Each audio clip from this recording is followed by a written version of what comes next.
Isang nakakaantig naman sa puso na tagpo ng isang baby monkey at ng kanyang stuffed toy sa Japan ang viral at sinusubaybayan ng mga netizens ngayon sa social media. Sa kanyang kwento, nagsisilbing yakap ang kanyang laruan na sana'y aruga na maagang nawalay sa kanya. Yan ang report ni Jeremy Piscano.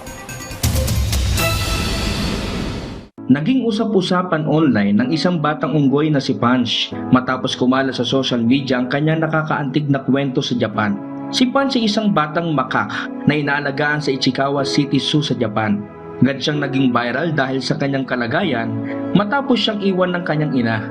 Sa halip na may inang makakapitan, binigyan siya ng mga tagapag-alaga ng zoo ng isang stuffed toy na orangutan para magsilbing kanyang pansamantalang kasama. Marami ang naantig ng kumalat ng mga larawan at video ni Punch habang mahigpit na yakap ang kanyang laruan. Umani ito ng simpatya mula sa mga netizen, hindi lamang sa Japan kundi pati na rin sa iba't ibang panig ng mundo. Marami ang nagpahayag ng kanilang pag-aalala at suporta para sa batang unggoy.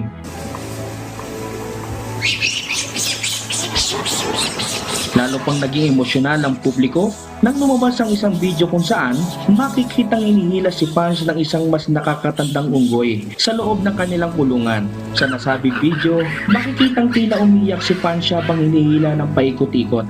Pagkaraan ay agad siyang tumakbo pabalik sa kanyang stuffed toy upang doon humanap ng ginhawa. Dahil dito, naglabas ng opisyal na pahayag ang pamunuan ng Ichikawa City Zoo para ipaliwanag ang insidente. Ayon sa kanila, bahagi ito ng natural na pakikisalamuha at pag-aangkop ni Punch sa social dynamics na kanilang grupo o troop.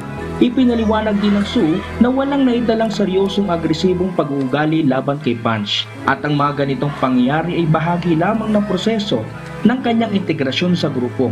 Dagdag pa ng zoo, nagpapakita si Punch ng tibay na loob at kakayahang makaangkop sa kabila ng kanyang pinagdadaanan. Hinihikayat din nila ang publiko na suportahan si Punch sa halip na kaawaan dahil mahalagang bahagi ng kanyang paglaki ang pagkatutong makisalamuha sa kapwa unggoy. Sa kabila ng kanyang murang edad at mga pagsubok, patuloy siyang nagbibigay inspirasyon sa marami dahil sa kanyang katatagan at inosenteng paraan ng paghahanap ng ginhawa sa pamamagitan ng pagyakap sa kanyang munting laruan. Jeremy Piscano para sa Pambansang TV sa Bagong Pilipinas.